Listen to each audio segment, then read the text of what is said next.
Story begins with Peace. A single girl living alone, she drives a taxi bus to support herself. Peace is a known troublemaker in her community, with a reputation for getting into fights. One day, Williams, a handsome gentleman from the city, came to the community where Peace runs her transport business. Coincidentally, Peace picked up Williams. Upon arriving at his destination, Williams realized his phone and wallet were missing, and he had no money to pay Peace. She got upset and a fight broke out. Peace punched Williams in the face, causing him to fall and hit his head on the floor, leaving him half dead. A crowd had gathered and was beating Peace as a form of jungle justice. The angry mob placed a tire around her neck and was about to set her on fire. Luckily, her friend Joseph arrived just in time and saved her from being burned to death. The young man was rushed to the hospital, and the doctor asked who was responsible. Everyone pointed at Peace.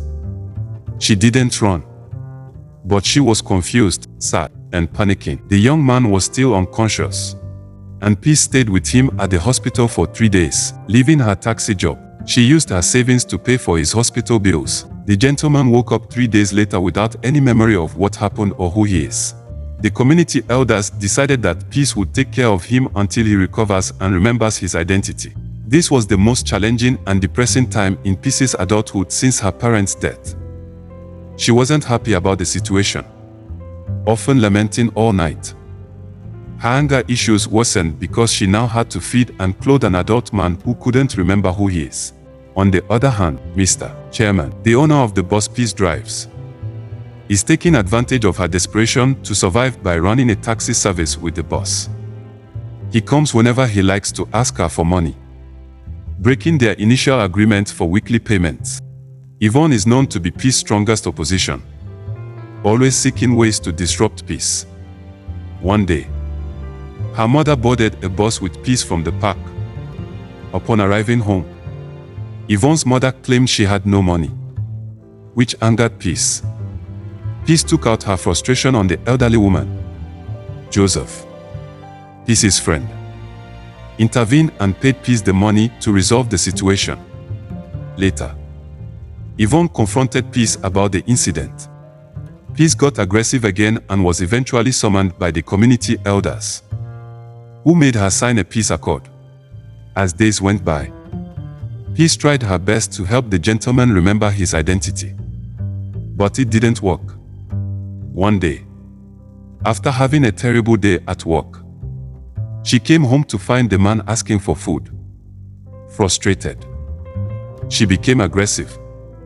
He then asked her to take him to the elders so he could get their permission to leave. However, the elders refused and insisted that Peace continue taking care of anyone she fought with. The gentleman felt sorry for Peace and decided to help her since they were living together and he didn't know when his memory would return. He joined Peace as a bus conductor. Due to his gentle nature and appearance, Peace and her friend laughed at him, saying the job was for tough street people, not rich kids with soft skin like him. But he insisted on helping, hoping it would ease her anger a bit. The first day of being a conductor went well. They made a lot of money, and Peace was happy. They kept going out together. One day, Mr. Chairman came to harass Peace about her weekly payment at the start of the week. The gentleman confronted him, and that ended the harassment. Peace was surprised and happy at the same time. Meanwhile, the family of the man began searching for him after weeks of no contact or information. They reported his disappearance to the police, and his mother posted on social media, seeking help to find her son, who was a wealthy man from a rich family. As time passed, the man taught Peace about self-control and better ways to manage anger to avoid trouble. They started to get used to each other and became best friends. One day, Joseph saw a post by the gentleman's mother about his disappearance and told Peace about it.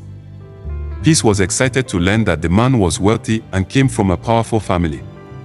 While reading the post on social media, Peace accidentally said his real name, Williams Coker. "So you are Williams Coker?" At that moment, the gentleman responded and regained his memory. Peace was filled with joy and laughter. Williams contacted his mother and reunited with his family the next day. A few weeks later, Williams returned to the village park to visit Peace and Joseph, who had cared for him like family when he couldn't remember his own. He gifted Peace 20 million naira to start any business she wanted. Peace was filled with excitement, feeling it was a God-sent blessing for her and Joseph.